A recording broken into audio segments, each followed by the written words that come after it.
Welcome, everyone. This is the first panel that has the title, How Can Knowledge Production Contribute to Re-Democratization? It's a wonderful title. I don't know who invented that. I inherited this panel. I jumped into this. And since I got conflicting questions from the organizers of this panel, I decided to involve the members of this panel in asking questions. And actually, we got a very interesting set of questions. So the starting point of this idea of this panel was to bring together people from very different disciplines and ask them these questions. How can knowledge production contribute to re-democratization? That might be linked to several broader questions of the role of social sciences and knowledge production in general. What the organizers of this panel initially thought is that the best way to start is with the crisis of liberal democracies, how this is associated with the legitimacy crisis of scientific knowledge production. The denying of the legitimacy of scientific knowledge is often the first step, actually, to denying equality and equity voiced by diverse groups. We started from this and sent out questions, sent out these issues to the participants. Perhaps what we found is in common between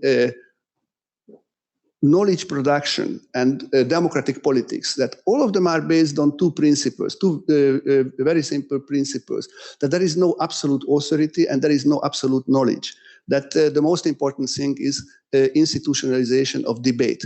And when this is questioned, and when this is challenged, when someone strives for absolute authority or claims to have exclusive knowledge, then that's the end of democracy. So that's how we started. And then from that, we could get to two groups of questions. This is already, I have to admit, this is not from me, that's from the participants, that's from them. So two groups of questions. The first one is, what are the sources of the dangers to scientific knowledge production? How can we recognize these threats? What are the longer-term consequences of attacks against scientific knowledge production? So that's the first question. But the second question, and more forward-looking question, is how can knowledge producers resist these attacks and play a role in re-democratization?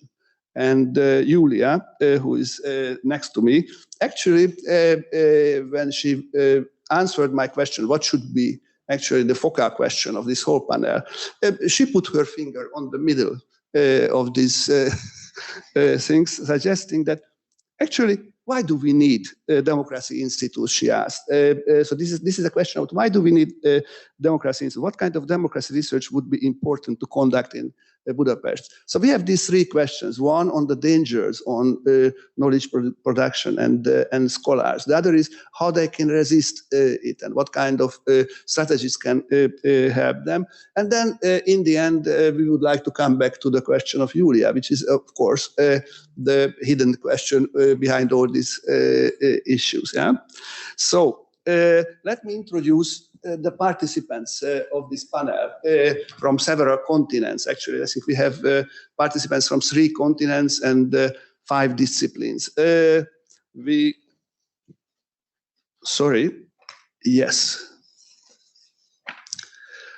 So we have Jennifer McCoy. Up to me, she's the upper right. I don't know how you see her. Jennifer, please raise your hand just to show that I'm talking about you.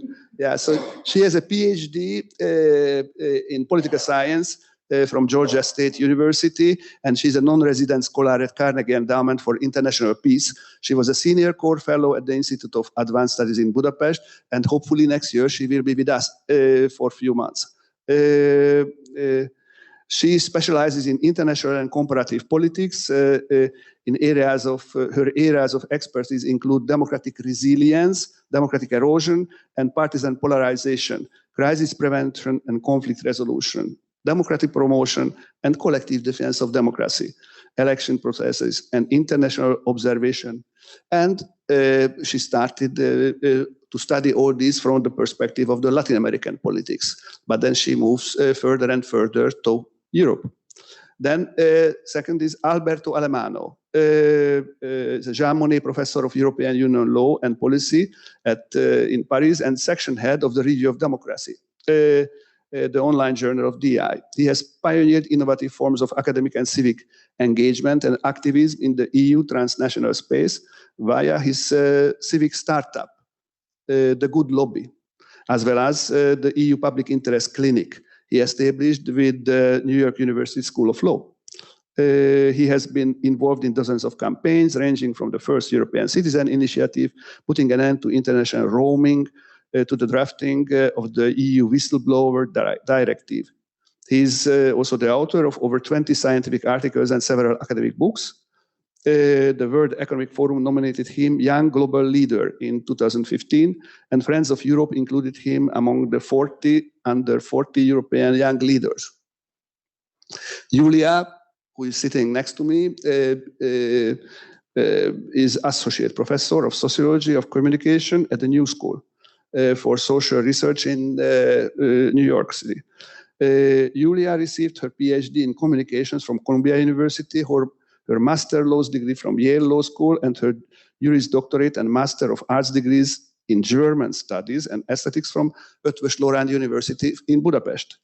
Her scholarship is at the intersection of media studies, the sociology of culture, and international relations, and focuses on the re-enchantment of society, on the magical, non-rational moments, qualities, technologies, and artifacts of contemporary social life worldwide. Her work aims to show that we are far less rational in our political, social, and meditative lives than we imagine ourselves to be. She is at the present research fellow at DI, visiting research fellow at DI. Then we have Anna Clark, who from Australia. She is an Australian Research Council Future Fellow at the Australian Centre for Public History at the University of Technology, Sydney. Her PhD thesis, Teaching the Nation, was published by Melbourne University Press and examines debates about teaching Australian history in schools. Follow-up research, history of children, history wars in the classrooms, used interviews with 250 history teachers, students and curriculum officials from around Australia to explore Australian history teaching in school. She has also written two history and historiography, including contests over the past, oral history, history education, memory studies, and so on. Her current future fellowship project, Reimagining the National Story, is a history of Australian historiography funded by the Australian Research Council. And last but not least, Sonya Ziaja is an assistant professor of environmental law and senior research scholar at the Center for International and Comparative Law at the University of Baltimore School of Law. Ziaja holds a PhD in geography from University of Arizona. Her research interests focus on the overlapping areas of environmental governance and law, technology and society. Prior to joining the University of Baltimore, Dr. Ziaja worked in energy regulation at the California Public Utilities Commission and was the research lead for water, energy, climate nexus at the California Energy Commission. Her research has informed the climate adaptation strategy of the US National Park Service and the first climate adaptation regulation of investors-owned utilities in California. So thanks a lot for all of you for joining us. This is a really diverse group. We can start with the first question that is linked to what are the sources and dangers to scientific knowledge. And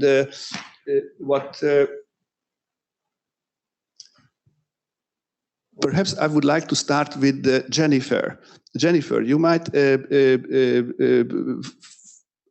in your intervention or your question that you sent us, you said that what might be very important is the question of polarization and pernicious polarization and role played by polarization in attacks against knowledge production and producers of knowledge. So how would you see what is the role played by severe polarization and how this is linked to attacks to producers of knowledge? Yeah, thanks, Laszlo. Thanks for the invitation to be here. Yeah, I view pernicious polarization as an extreme form of division of society when society really is divided into two hostile camps, and it emerges for a variety of reasons. But one of the main drivers that we find is often political entrepreneurs or political leaders who are using a very divisive strategy to create an us versus them context.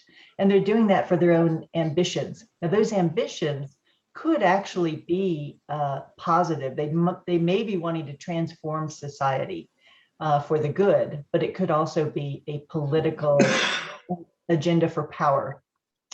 Regardless of which ambition it is, if you use a strategy that is deliberately creating us versus them, you're identifying an in-group and an out-group, and often naming the out-group as an enemy and as a threat to the in-group's way of life, values, even the good of the nation. In doing this, and we've seen leaders do this from demagogues and going back to Hitler and Mussolini to current populist leaders who deliberately create an us versus them divide between the people and the political establishment or an elite, or other kinds of leaders simply pursuing one of these goals with this strategy. In doing this, though, two things happen, I would say. One is that we often see a movement toward controlling information and controlling knowledge from leaders who believe they need more and more power in order to accomplish their agenda. So the concentration of power often starts with the production of information, and specifically with media, or with and includes the production of knowledge. And as this control over it begins to consolidate, then we see divisions of the interpretation of that information itself, of two virtual realities in a country presented by often a polarized media, those that are trying to pursue an independent line, those that are trying to pursue the government's line, and even of knowledge itself. If a government wants, or a political group wants to control the production. And we've seen this commercially as well. For commercial reasons, sometimes the control of information, even scientific production of knowledge, can be skewed. We've seen that in the United States from energy companies going back to early research on climate change, for example. And so doing this creates a distrust in authority, a distrust in scientific information, and a distrust in each other. And that is a way to also provide more leverage to a leader who is engendering this distrust, telling people, particularly their own followers, you really can't trust, the information is out there, so trust me. And we see this happening with populist leaders today. We saw that going back, as I said, to the kind of demagogic leaders from the past. And so I think this is one of the sources that we have to be really aware of and fight against. And then simply polarization doesn't get to that level of control. Simply having this division, when people feel like they're in one camp or another, there's a psychological attribute that people want to receive information that confirms their prior existing beliefs, especially in times of uncertainty. As they do that, this is confirmation bias. And as they do that, they seek out the information that reconfirms their beliefs, and they reject information that, and therefore, again, we don't agree on basic facts or new scientific information that may be coming forward. We want to interpret it according to our own beliefs. So I would say there are those two sources to be looking at that are prevalent in many countries around the world today. Thank you. Before I go over to Anna to ask a question about how these issues look at from the perspective of education in history, just I always ask the participants, anyone wants to contribute to this question, to the first, or what Jennifer said. If not, then Anna, what the question is how these questions look at from the perspective of education. What role can be played by education? You studied that, you've been studying actually these issues for very long. Yeah, I have. Certainly longer than I was at school studying history, that's for sure. Thanks to all participants for joining tonight and for the invitation to participate with you all. It's a very interesting question, something I've been mulling over for a long time around history education and I suppose debates over history education in particular, and how I think they reflect contrasting interpretations of what a successful democracy might be.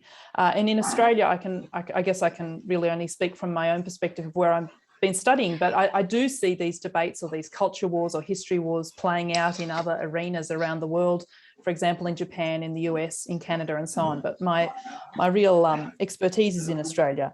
And I guess the question that I'm interested in is a sort of an interest in fostering critical engagement and debate in the classroom as a way of promoting citizenship and civic education, and that students are able to take on the skills of doing history themselves. And that means obviously the research skills of understanding what happened, that's the content, but also some of those more interpretive skills of understanding why people disagree about the past, or understanding why people disagree about their own nation, in fact. And it's a sort of a learned critical engagement and a respect for different points of view. Alongside that, or in contrast to that, there's often a sort of a political pressure for history education to be a vehicle for social cohesion, and that these debates in the classroom might be kind of fostering a disaffection with the nation itself, and that there should be less debate about the past. There should be a sort of a coherent national story and a much more single-minded appreciation of the value of one's own national history.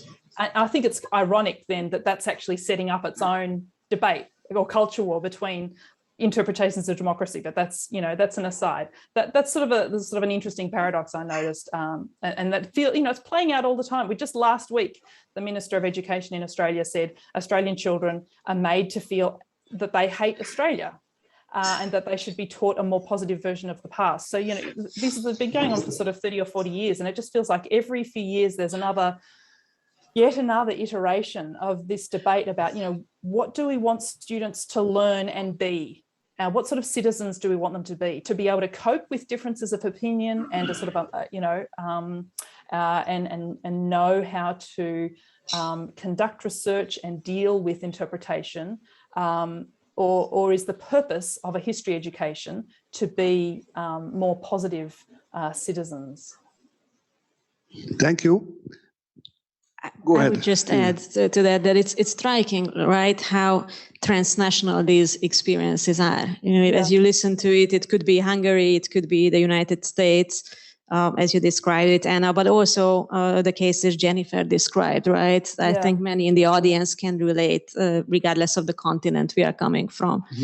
It's a curious paradox, isn't it? That they're very parochial debates, very inward-looking debates, and yet they're transnational, playing out all around the world. I think that's very interesting. But now, actually, Julia, that you intervened, you raise questions linked to media. Media was lots of people put their hopes in the media, that the media are technologies of democratization, of mobilization of civil society and civic values and so on. And it turns out, and lots of the research, actually there will be a panel on that, shows that media might exactly the means of opposite. So how would you see the role of media in that?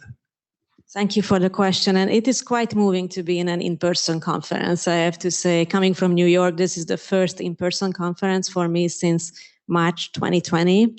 It is a strange feeling and kind of heartwarming at the same time. I don't see all of your faces, but it is a very different experience. And thank you for the invitation. Lovely to be with you here. To answer the question itself, yes, with every single invention in the history of media, there was this great hope that it would bring a new form of democratization. So I'm holding this thing called the microphone. And when the microphone was invented, there was huge hope that it will bring democratization in a deep sense. You know, everybody has a voice, regardless of your gender, race, socioeconomic status. You get this thing in your hand and you can speak.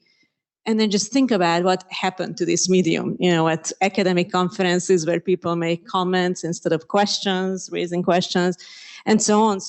And that's a pattern we see with other media. Invention of the radio, again, voice will reach large audiences, communicating meaningful content. And then with the rise of fascism, we got a strong reality check on that narrative as well. Rise of television, there is a famous example, many of you probably know the debate between Nixon and Kennedy.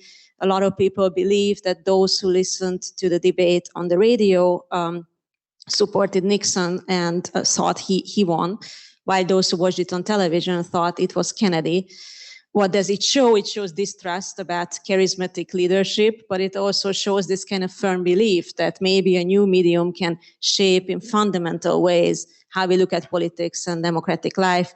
And we could speak endlessly about the role of social media and the internet in that sense, the high hopes many researchers had about deliberative democracy and rational debate, or that finally there would be a comment section and under the news article that you are reading, creating democratic discourse. But all of you who publish on news sites know that that's kind of the last thing you want to read, the comment section, if you want to sleep that night, right? So there are these repeated moments in which we have elevated hopes, and we also connect it to one particular medium.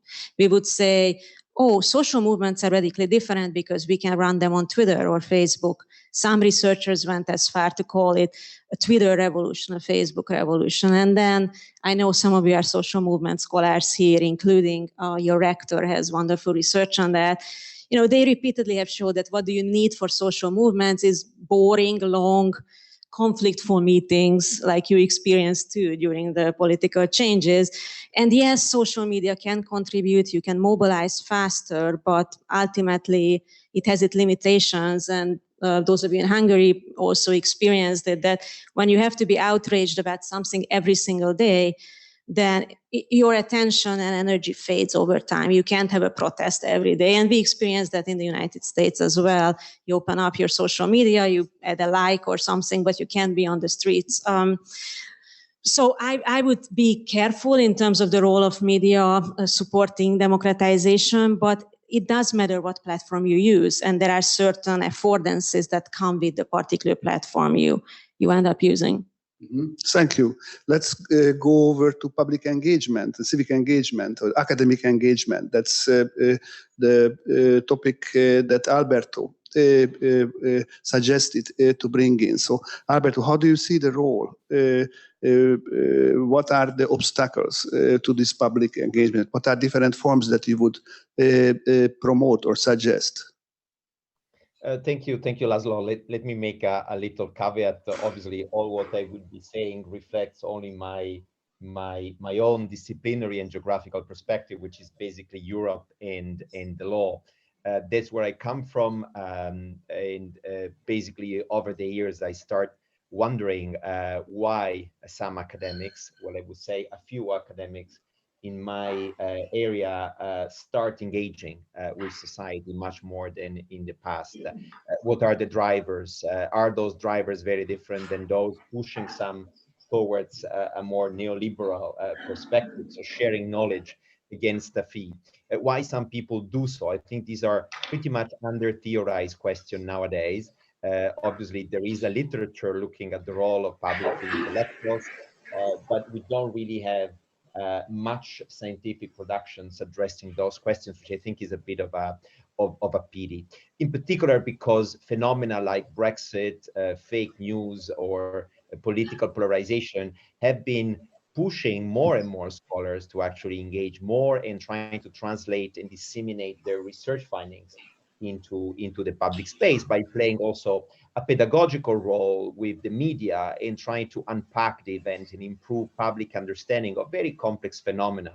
We see this happening a lot in Europe in the rule of law framework, where a great number of academics nowadays take the time to actually prepare policy papers. They take the time to do interviews and also engage directly with public authorities in order to hold accountable, at the end of the day, decision makers, notably at the European level, who have been turning a blind eye on major departure from the rule of law by certain countries, including the one we know probably the most.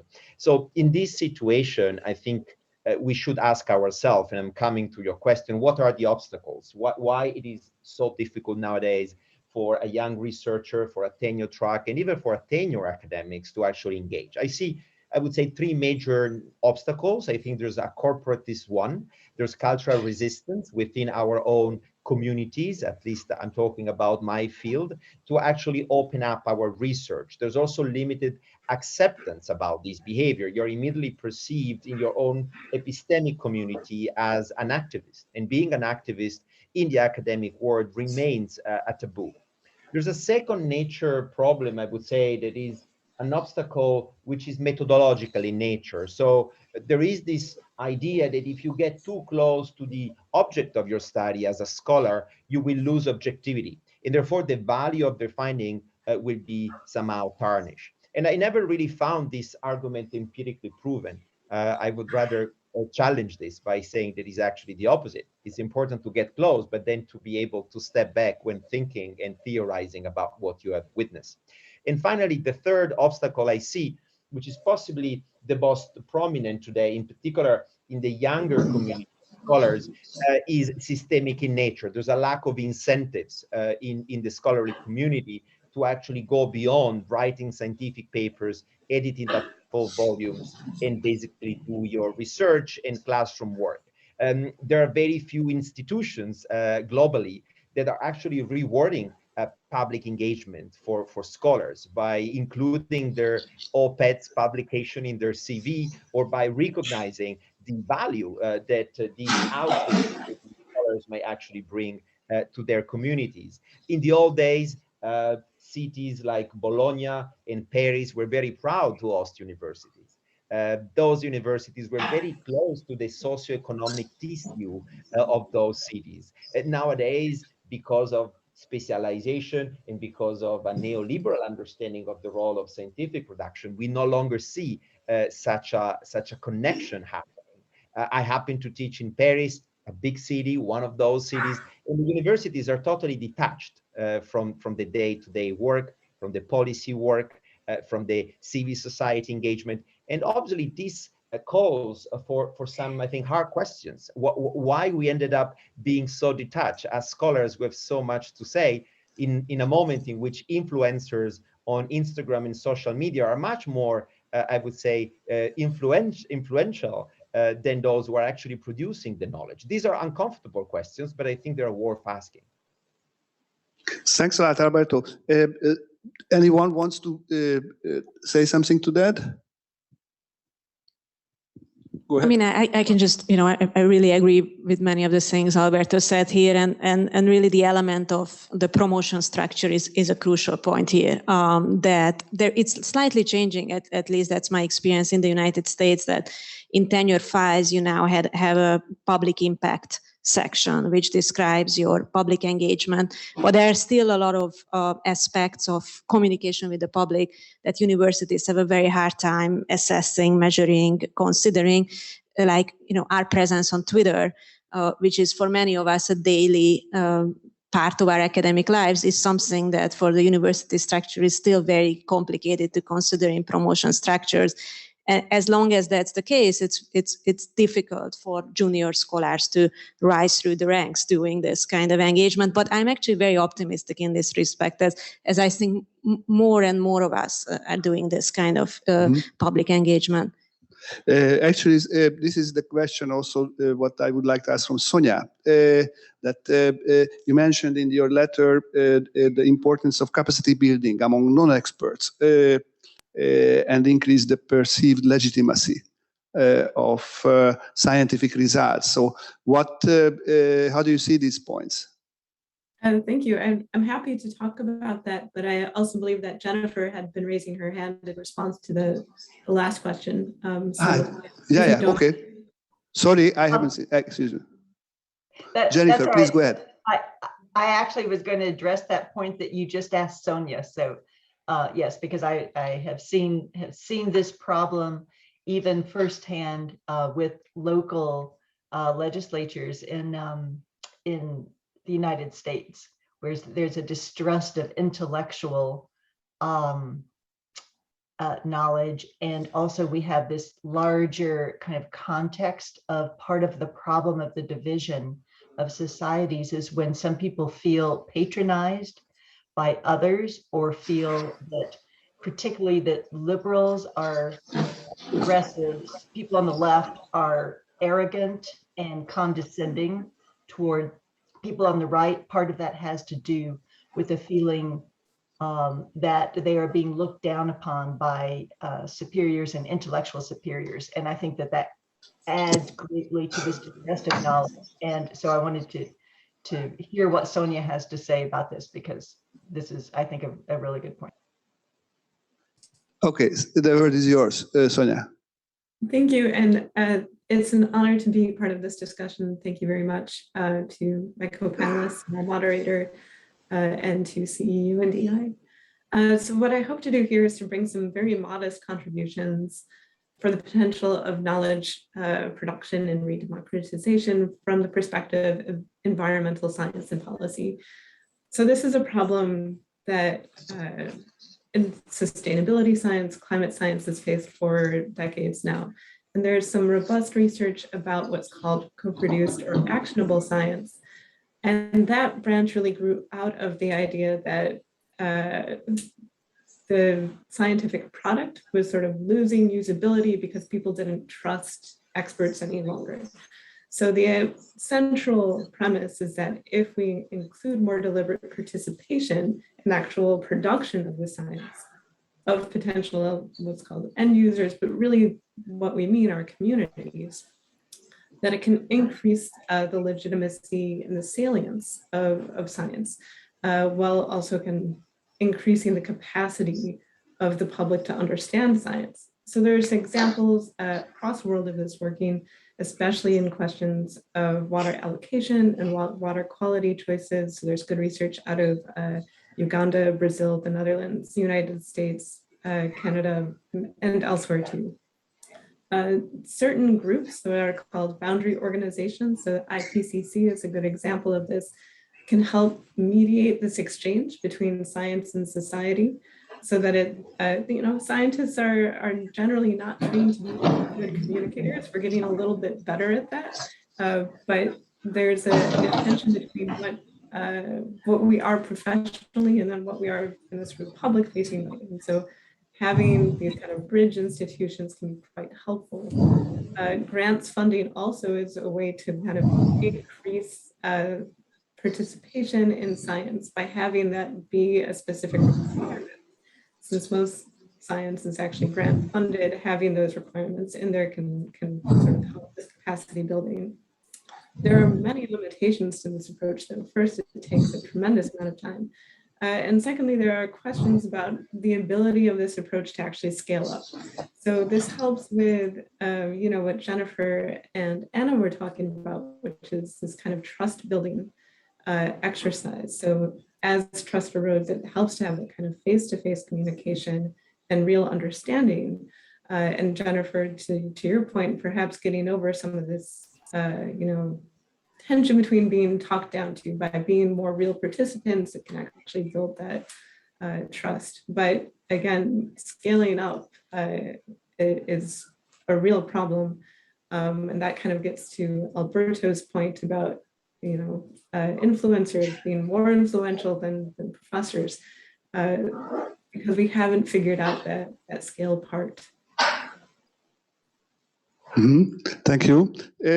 Meanwhile, I just got the news that despite having a weekday and a morning in the weekday, when students are in universities and people are in their workplaces, we have around 50 people on internet watching us. And let me add that also it will stay on YouTube form, so we register this and other people can also see after they come home. Now, actually, until now we were talking about the knowledge producers, but of course, knowledge is not just produced, but also might be transferred, and that might play also in a role in defending the knowledge producers. So, and this brings me to the question that Jennifer raised about civic education and the role of civic education. So I asked first her, but then also others, what role can be played by civic education in defending the producers of knowledge? And why is that important question? Yeah, thanks. I think it's absolutely critical today with the crisis of democracy, particularly to educate about democracy. What I have seen is that people, well, I'll just start with the United States.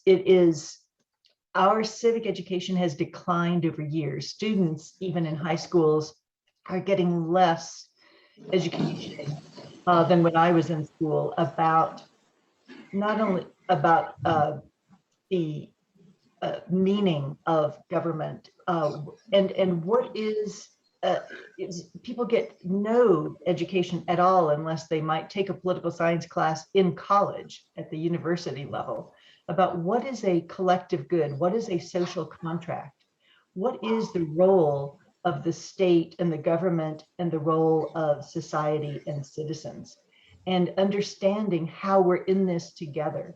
And so because we don't have a strong civic education, we then have this easy receptivity to the message that government is evil, that government wants to take your money, that the taxation, that the role of taxation is government's taking your money to do I don't know what with, instead of looking at taxation as a form of all of us contributing to a collective good, to public goods that we cannot achieve on our own, or that we want to be publicly owned rather than privately owned. So I think civic education is absolutely critical about these questions of what is democracy, what are rights of citizens, but what are also responsibilities of citizens. And then how can we hold our own governments accountable and to really create this tie, because we see that in many countries around the world, younger generations are less committed to democracy. In surveys, they answer questions, how important is it to you to live in a democracy? And current young generations have the least commitment in many countries around the world. And so this is an absolutely critical area, I think, for us to address. Thank you. Anyone wants to add to this? Before I open the floor for the Q&A session, I still would like to come back to the question of Julia. That's the selfish part of this panel. So I would like to ask each of you, just briefly, get some answer to these questions. Why do we need Democracy Institute, and what kind of democracy research would be important to conduct at the Democracy Institute? So who wants to, I think I ask you, this is my vengeance. I ask you first, Julia, what is your answer to this question? And then I will open the floor once we went. Okay, thank you. So the story of this is that, yes, I received this invitation, and the title of the panel was how can knowledge production contribute to re-democratization? And I've spent quite some time thinking what that means and what my contribution could be today. After some sleepless nights, I have to say, I came up with the answer that I think the title of the panel basically means, why do we need a Democracy Institute in Budapest now? This is the first panel. We need to come up with some answer. And I'm sure everybody in the audience and those who are listening in on Facebook have different project ideas. So I don't think there's like a final answer to this question in any ways. I think CEU at the moment is a very strong global brand. It has been since its founding, but it is a particular brand at the moment about a university that was pushed out of this country. This is a well-known fact. So when I posted about this event, I received a lot of emails from colleagues in the United States asking, how is that possible that you are talking at CEU? Is it still there? So it was incomprehensible. It's very strongly in people's minds that it's what has happened. That's, of course, in many ways heartbreaking, but it is also a strong opportunity, I would think, for this institute to use this kind of understanding that we are this special Democracy Institute in this symbolic site in Budapest with a building here. And we would be the site where researchers from all around the world, as the director said at the beginning, really from very different international contexts could come here and look at historically, culturally, politically specific sites, not with the argument that these processes are the same internationally, but showing exactly these distinct stories like yours, how you lived it through. I thought it was very powerful, really, the rector's personal story of her life, how she experienced this. These are the stories that could be told here throughout. And just to refer back to the very important points that Jennifer made about civic education, I would think that some of this distrust is also due to the fact that we may not communicate democracy very well to young generations, that it's an abstract concept, it's not necessarily connected to everyday daily life. And it's easy to say always about other tribes that they are underinformed or misinformed. It is much harder to accept how our own tribes are misinformed and underinformed in many situations, and how impatient we can be with people who think differently. So I would think that this is the site, the Democracy Institute, where you can come together with this course with really an open society mindset of having conservatives and liberals and various people with distinct point of views thinking about democracy worldwide. Thank you. If we talk about worldwide, it's very strong statement. Then, Anna, what would you think? What could you add to that? It's such a lovely comment, Julia. One which I wholeheartedly endorse. And actually, I think it's something that we can perhaps all take on in our own individual institutions. That question of why me, and why am I an Australian historian? What's my purpose to be here on traditionally Aboriginal land today? What am I offering? And so it's a question about what's the institution doing, but also what's the environment in which we exist, and how can we create a relationship where we are contributing to public debate, but also listening. And that's something that I think that sort of that question that Julia asked, and that should be a prompt for the Democracy Institute, is actually something that we can all be doing and should all be doing in our own jurisdictions. Sonya, I don't want to preempt your answer to this question. Just let me mention that we have an evolving working group that deals with the issues of environmental politics and democracy. But what would you say?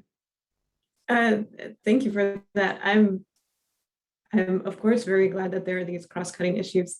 To add some yet more global context, climate change is going to get a lot worse in the next several decades. And when resources are stressed and ecosystems are stressed, humans don't have a fantastic track record of solving those problems, in an equitable manner. And I think it is critically important to have an institute like the Democracy Institute, which is cross-cutting and considering how to, study and promote democracy across, jurisdictions and across all of these cultural and ecological problems. Thank you. Jennifer, we will be able to capitalize on your presence at the DI next year. So hopefully we will be able to talk more about these questions. But what you would say now? Yeah, I think that, in thinking about, well, what we need to do is to be really focusing on solutions. Okay, what can we do proactively? And as everyone here has been, thinking about what can we do? And from my point of view, the crisis of democracy, particularly as it relates to these divisions in society, I think we've got to figure out how to talk in different ways with different narratives, which relates to exactly what Anna had talked about, and Yulia and others. These narratives with polarization, when we talk in binaries, either or, we're forcing people to make a choice. And there's also a tendency to focus on identity, and particularly identities of people, and rather than ideas. So if we focus instead on ideas, and if we focus on positive sum views of the world rather than zero sum, I think that will go a long way. So for example, if we're talking about a division among people between those who view the national interest and nationalism as the most important, and who are skeptical about a globalist view, or are EU skeptics, for example. So if we look at debates in Hungary over nationalism versus EU participation and interdependence, it's not an either or. We can join those together. If we talk about even identities and national identity, we could think back not just to race, ethnicity, language, history, but we could think about, yes, history as shared values, democracy as shared values. And this gets to something that I think is critical in order to solve our crisis of democracy. Governments have to form, they have to address these underlying grievances. These grievances are exacerbated when people feel anxious. And the more we have existential threats like the pandemic, and particularly climate, then people are going to feel anxious. And that's when they retreat into the safety of what do they know, or into conspiracy theories. And so we as scholars, as knowledge producers, and the Democracy Institute have such a huge task and responsibility to try to provide the evidence for policymakers so they can be making decisions based on evidence, but also to create narratives to communicate in these positive ways that this panel has talked about is so important. And this education, the history, even that Anna talked about, I see so strongly in the United States. Right now, we have a debate on critical race theory, and there's a suspicion of it that is saying, if we teach it, those who are critical of it don't really understand it, but they say, if we teach about the racist history of the United States, we'll be making students, white students, uncomfortable. And therefore we can't do that and their own identity. And so it comes back to this historic rift in the United States over the debate from the founding. which is a source now of huge polarization. And that's the role of citizenship and identity based on race. In other countries, it might be based on religion. It might be based on language. And so these original formative rifts, these historic rifts, if they remain unresolved, are one of the critical contributors to when polarization becomes pernicious today. And so we have to address this with our education and with pushing forward to try to say, let's understand the good and the bad of our historical experience and our current society today, and not be frightened by it. Thank you so much, Jennifer. Finally, Alberto, you as a contributor, section head of Review of Democracy. But now I ask you as a scholar. So how do you see this question?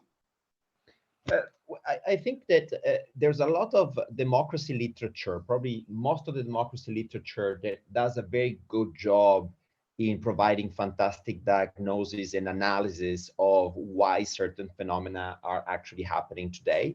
But it doesn't necessarily produce solutions or ideas which are as good as the analysis. This is a common thread, I think, in the democracy literature. And I think we need to actually leverage on the Institute to actually push more scholars to devote enough time also to coming up with democratic experimentalism, mapping out and coming up with new solutions which are emerging around the world, and which very often tend to be under-theorized, overlooked by scholars themselves, and therefore they struggle to scale up. And that's certainly a role that could be played. There's a second component which I think is also interrelated, which is about designing and conceiving research scholarship that enable somehow to do a better academic engagement. By that I mean having clinics, having labs, exposing our students and junior scholars also to media engagement in early ages might actually create a culture of public participation in academia that will inevitably shape also the way in which we are crafting our research projects, the way in which we are accompany them in their research cycle. So this kind of skill set and these kind of cultures, I think they can be combined. And in a way, our review is already connecting the dots, is already beautifying or sexifying some of the literature with interviews, podcasts, events that bring people together by connecting the dots among those people already very active in this community, but which do not necessarily have enough self-awareness to realize we're all part of the same community, regardless of the discipline of the geography in which we are located. So this effort, I think, is absolutely necessary, and I see the Democracy Institute very well placed to actually lead the way because of the reason mentioned by the other panelists, his visibility, his brand, his own story. So we certainly need to leverage further on this point. And yeah, long life to the Democracy Institute. Thank you so much. That's a very interesting last sentence. That sounds like a music to my ears. We have time for 2-3 questions, and then we have to close this panel. So I'd like to ask the audience whether anyone would like to have a question or a comment.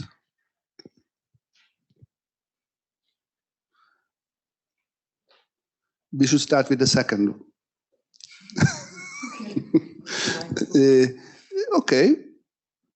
Any of you still wants to add? András Bozóki, please.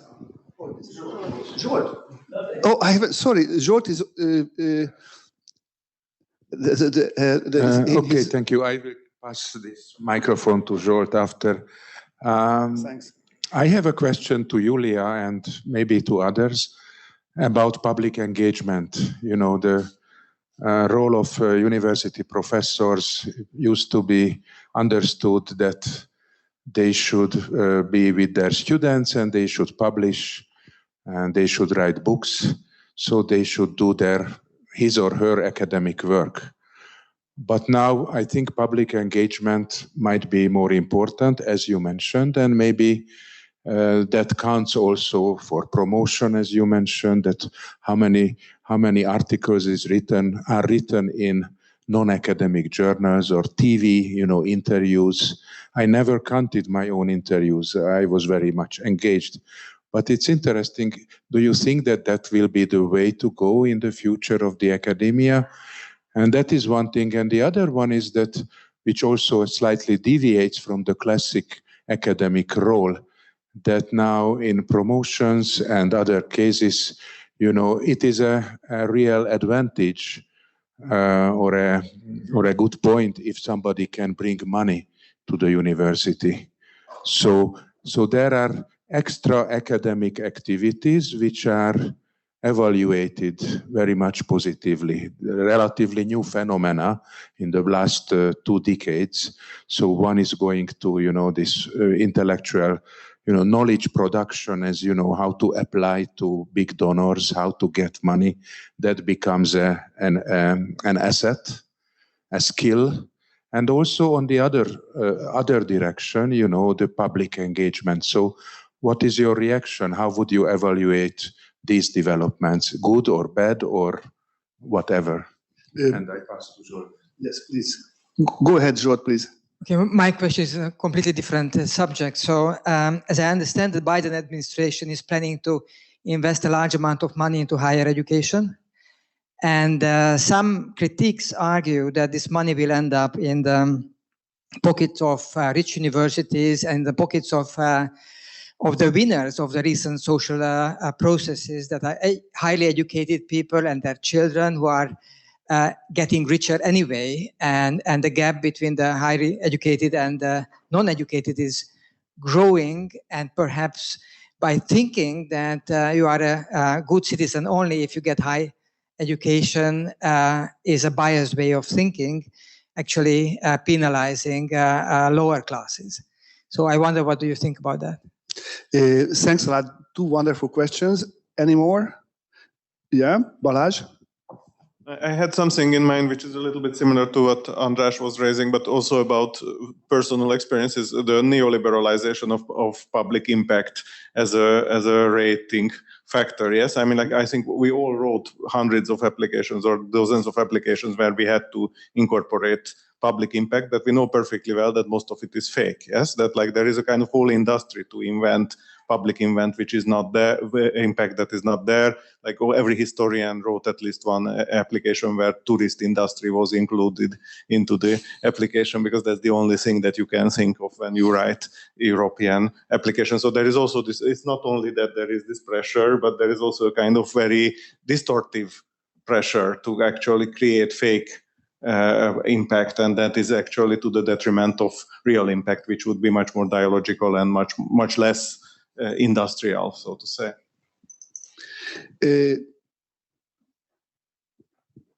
Sorry, please go ahead.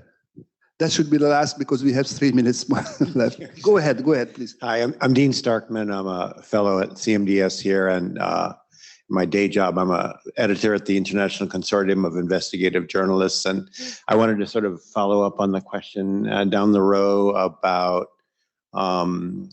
the potential for journalism and the academy to more closely work together, maybe as sources or some other ways, both how do we, I work in a very weekend business, and I wonder if the academy can help us somehow with both their intellectual input and also some ways of increasing opportunities for collaboration between the two fields. Thanks a lot. We have 4 fantastic interventions and 3 minutes. So I would like to ask all of you to be brief. So go ahead, Julia.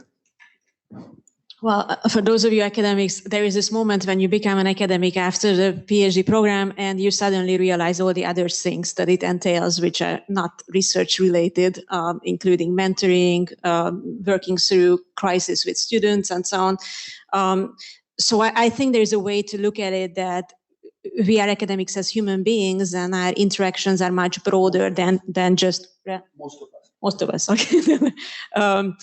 broader than that kind of academic research role. And to combine these two questions quickly, I do see it as a positive sign that it's increasingly there in communication at universities, that there should be a broader public engagement. But I also see the danger that you raised, that it's difficult to quantify it. And if you quantify it, it's very easy to miss the most important point, whether you talk to diverse audiences, your historically specific site, and so on. So I'm not entirely sure how to create the metrics for it, but I think it should be a very strong part of it. I'm sure Jennifer and others will have more comments on the funding aspect. Living through the pandemic, universities were, as you know, in Europe as well, but the experience in the US was extremely hard hit by the pandemic. So financial support coming is good news, I would say, after the months we lived through with at the New School at least, it's very stressful times financially throughout the pandemic.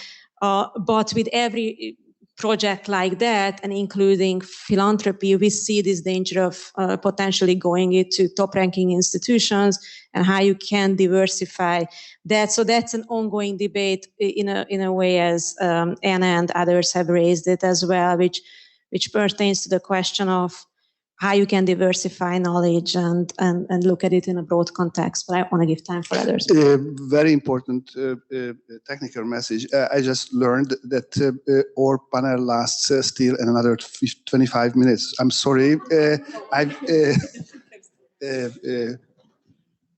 That's my fault, but so it means that we have enough time. So who wants to be the next step in answering any of these interventions? If I can follow on to Sonya, go ahead. Thank you. In terms of metrics for whether or not engagement is real, one thing I would caution, and again, this is from the past several decades of environmental sustainability research, is that for engagement, the effects might not actually be immediate, and they might be difficult to measure farther in the future. So it's not great for grants funding because people want to know immediately, was this project successful? Should I fund this again? But it would make sense to have, sort of more longitudinal, like what's called anthropological studies about how effective was this on what different sort of qualitative scales over time. And looking back at the history of what's been done already could be something that would be fruitful to that. Mm-hmm. Thanks. Jennifer, what would be your answer to the question of George? I think it's a very important question, and I do want to say first that Joel and Yeti actually has talked a lot about this, how to bring ideas and identities together. So I want to also acknowledge that. Thanks, Joel. Yeah, this question, it's actually tied, I think, to the first and the third questions as well. But first of all, yes, we have a growing gap between the educated and the uneducated, and that's part of our political problem. I can speak especially about the United States on this, that we see these gaps in Latin America. Public funding has traditionally gone to benefit the upper middle class and upper class students, because in Latin America, it is low public funding for primary schools. And so the rich can send their kids to private schools to prepare to get into universities. And then universities are completely subsidized.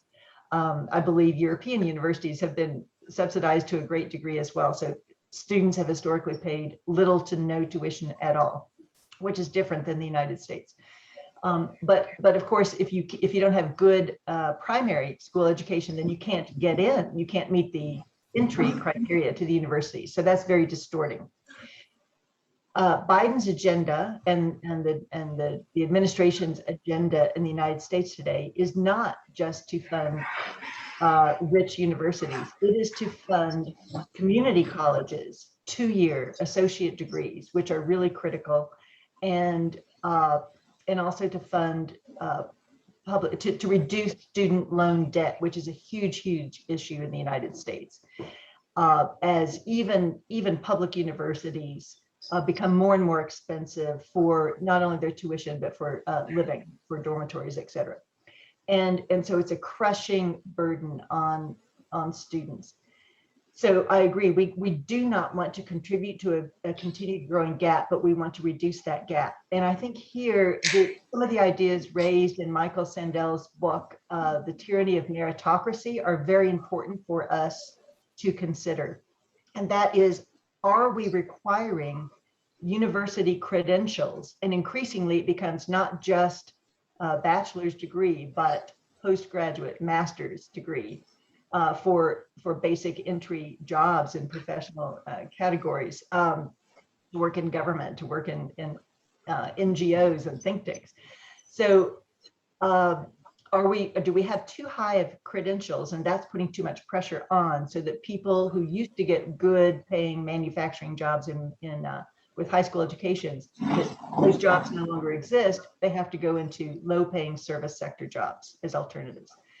And so if we change that, and if we make it more affordable to get the community college degrees or the technical degrees, then we're going to have better paying jobs and start to reduce this gap, as well as hopefully be able to provide this basic civic education we were talking about before.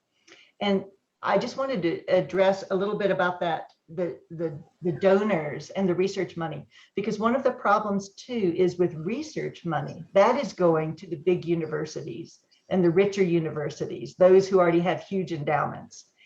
And so that creates the gap between universities, much poorer publicly funded universities. And then it raises the question of research control, donor control of research agendas, as well as universities depend on getting outside money. As the public sources of money dry up, then they have to address the research agenda of those donors, whether that is the Department of Defense in the United States is a major donor. And obviously for medical questions, that public money is important. But for social sciences, the National Science Foundation is an important source of money. And they do have now specific funds to address historically underrepresented student population serving universities. In other words, historically Black universities, or even a university like mine that has a very diverse student population, including a lot of students who are first generation students. There's a fund to address research projects by professors in those universities. That will help to, diversify a bit that. And in terms of measuring the public impact question that was raised, measuring societal impact or broader impact, it's sort of also like gender. Gender questions are required by EU grants, Canadian grants, and many US grants. And people fill out those grant proposals just ticking the box. I think at least it forces us to think about how our projects are addressing those questions, and we can be somewhat creative, at least in the US for the National Science Foundation, broader impact, societal impact, educating students, bringing them into the research counts as part of that. But I think it is critical that we at least raise the questions, because it's forcing us to think about what is the impact of our knowledge on society. We cannot just, Alberto's work is so critical. We can't just sit back as scholars and produce knowledge, in my view, and think that we're being completely neutral or objective and have no responsibility for how that knowledge could be used. We need to think about disseminating our knowledge so it can be used in positive ways for the public good. Who else wants to contribute to this question? Yeah, Anna? I was actually, just following on from what Jennifer said, thank you. In terms of public engagement, obviously, we're publicly funded. So there's something about producing public knowledge for publics, which I think is obviously very important at public universities. But I suppose there's a time and an incentive question going in, which a number of the panelists have talked about. Where it takes a lot of time to be publicly engaged. And I don't think universities have quite gotten that right in how they measure the time it takes for us to do our job as public intellectuals. For example, if you write a book, or which might have a lot more kind of traction if it's a trade book, but the universities seem to want academic articles, and nobody reads academic articles. Well, certainly not members of the public don't read academic journal articles because they're prohibitively expensive and you need a university library to subscribe to them. So then I think there needs to be sort of some structural, we need to ask structural questions of the systems we belong in order to do our jobs as public intellectuals and have that recognised and make that easier in terms of time and acknowledgement. And there's another question, I think there can be, I think, a disincentive to enter public debate sometimes and to put our heads above the kind of parapet, because often public debate is really brutal. As one of the first comments that was made in this panel is like, don't read the comments of the blogs, don't read them. And it can be very, I've certainly had the experience of taking part in public debates and feeling quite kind of shocked and bruised by the experience. And it makes you sort of not necessarily self-censor, but it does make you wary about taking part, particularly in questions about, politics, democracy, culture wars, for example. And so I guess to go back to Alberto's point, maybe that's in fact why we should do it. The more we participate in public debate, the more we can have kind of reasoned, knowledgeable interventions that are genuinely curious and generous. Maybe that tone of public debate can kind of shift and make it a more kind of constructive arena for conversation and discussion. Thanks. Julia, I don't know whether others... Sonya or Alberto, do you want to enter into this question? No? Then Julia, you wanted to say something? I just want to mention that I think Dean Starkman's question we haven't gotten to, and I think it's also a very relevant one, and maybe we can connect it to the comments Anna just made on how important these structures are, to think of the structures in which public engagement occurs. So let's say a television interview, the amount of time, I mean, all of you, András mentioned the number of interviews you give, the time that goes into that, if you do it online, setting up your background, if you go into the studio, going in, having all that interaction, and then you deal with the comments and so on, that substantial time, and it requires structures to think about, to how can you incorporate that. To connect it to this question, I don't think personally that this connection between journalism and academia has been really developed to the level that it should be. There are ways to communicate your research to journalists, and there are ways in which journalists happen to find you, but a lot of it happens, as you know, through personal networks and kind of in an accidental way, and some of it goes through PR departments at universities who may not fully get the context of your book. But I see, for instance, a big difference in the last 6 years between my first book and the second one that I signed a contract for now, that it's part of the conversation with the publisher very much on how to communicate it to a general public. I will receive training on writing the appropriate op-eds for it. It will involve television and so on. And that's there at the contract level before seeing the manuscript itself. That was certainly not the experience I had 6 years ago with the other one. So there might be little changes, but I still feel like it is relatively difficult to quickly have that. And the other is a time aspect. Again, you quickly get an email from a journalist. Could you give a comment on this within the next half an hour?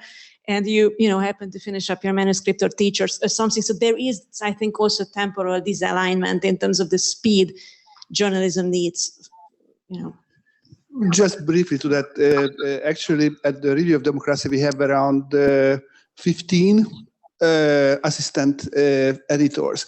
These are PhDs, doctoral students from all around Europe, so from LSE to CEU, EUI, so several places.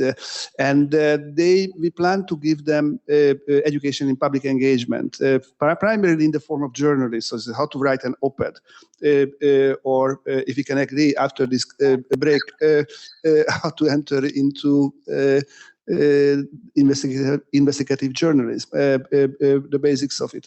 We have here the managing editor of the Review of Democracy. It might be very interesting to talk with him. Just use the time for business. Now, the question of inequalities, it's very interesting that there are also what Haute mentioned, that the inequalities are growing not just within societies, but across societies. So we have a paper that is under review now, and there we have a data on how much is spent in within the EU, in the different member states, on investment in human capital, education, for example. And what we see is that the inequalities persist. So in 2004, when these countries, when the new Eastern members joined the EU, the per capita spending on, for example, human capital was the lowest in within the EU, and stayed the same in 2019. The same is for the South, that is in between. So that's right. The same is for the core countries. Yeah, the core countries from basically the northern countries that spend the most per capita on human capital, and in between is the southern periphery. And the patterns are exactly the same in 2004 and 2019. So this kind of inequalities persist also across the societies. There was a question of Balázs about this, how you call it, neoliberalization. Some would call even this public management took over so setting the metrics of higher education. So what do you think about that? How that affects, how that constrains? I think this is what you were talking actually about until now. This is a sort of Taylorism of social sciences. Do you want me to respond? Okay. Yes, I think I know many people in the audience who do qualitative research. It is a challenging aspect to have the metrics of impact that are often developed for more quantitative works to be applied to these kind of works. But I also see really fascinating ways in which this quantitative qualitative divide is being bridged now, which I personally never thought is a meaningful divide. And people really play around with it. But again, mixed methods is something that is very difficult to put into the traditional structures of journals and evaluation systems. I think one way to deal with it, that's my personal approach, that every step on the way in faculty meetings and promotion discussions and so on, one tries to resist that kind of mindset and says that, for instance, those colleagues of us who work on a small historic context, let's say, or a particular geographical context may not have the chance to have the same number of citations as somebody who works on the US election system. That there are certain things you simply very often can't bridge, even if you publish a lot and do it effectively and professionally. And I think we just, we need deep, good conversations about that. And I think that can happen. I have seen it happen many times in promotional decisions when we say, well, that person's book hasn't received that many citations, but it is a very important intervention in this particular political debate or historical site. And that's what we are going to appreciate, not the sheer numbers attached to it. Mm-hmm. Mm-hmm. Thank you. We actually still have time for one more round of questions or comments. So. Laszlo, I don't know if you can hear me. I wanted to comment on some of the questions received. Yes, I can hear you, Alberto. Go ahead.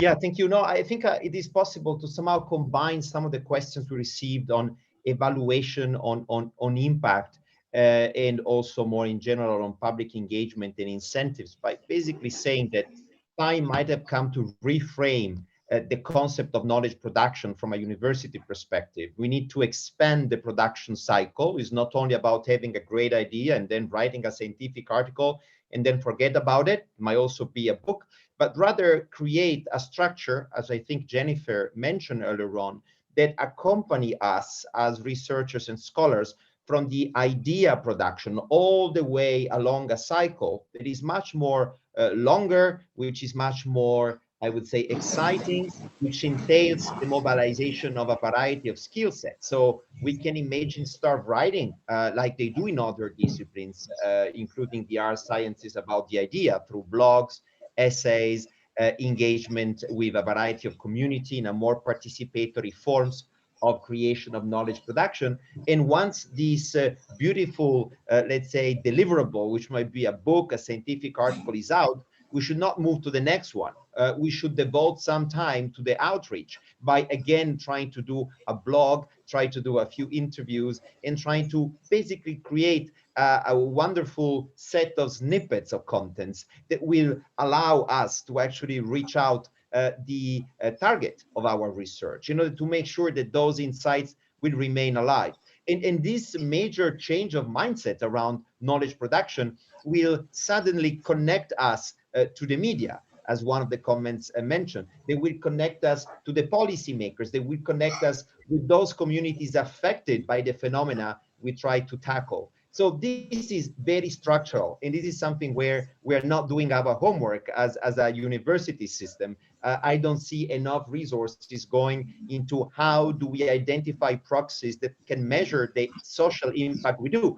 Even the UK REF system, which is the most sophisticated, is extremely flat, right? It doesn't necessarily capture all the different, basically, publics that we potentially satisfy with our research. So my call is really a call for becoming a bit more serious when it comes to the conception of knowledge production, is many deliverables and the way we can connect them to a variety of community, exactly like in the old days of it occurred in the old universities I mentioned 1,000 of years ago. Mm-hmm. Thank you. Questions? If I could, If there are no more, yeah? Sonya. Thank you. Go ahead, please. I couldn't agree more with what Alberto has said. I also think that it's important to recognize how rankings-focused universities and academic institutions have become. Not that, we weren't sort of snobby to begin with, but that is even more of a concern now, because these kind of rankings are done by people who are not necessarily at universities. So, US News and World Report, other things like this. And to the extent that you can focus those rankings to include these kinds of metrics that Alberto is talking about, as a way to bring external pressure onto university systems. And then the other thing that I wanted to draw attention to is that, as important as it is to have these, internal structures that encourage that kind of engagement, there are forces, structural forces from the outside, beyond sort of harassment comments, that make it difficult to engage. So climate scientists in the United States are regularly FOIA'd, so this is the Freedom of Information Act, for all of their emails. And it takes a tremendous amount of time just to respond to that. So it decreases the amount of research product that people can do. It's a harassment exercise and sort of fishing expedition to see what kind of gotcha things people can find in these emails. And so we need protections from the outside as well in order to be able to collaborate more fully. I cannot agree more. Thank you. If there are no more questions, then I really would like to thank all the participants in the panel for these really very interesting interventions. Thanks a lot for your questions, and thanks for your patience.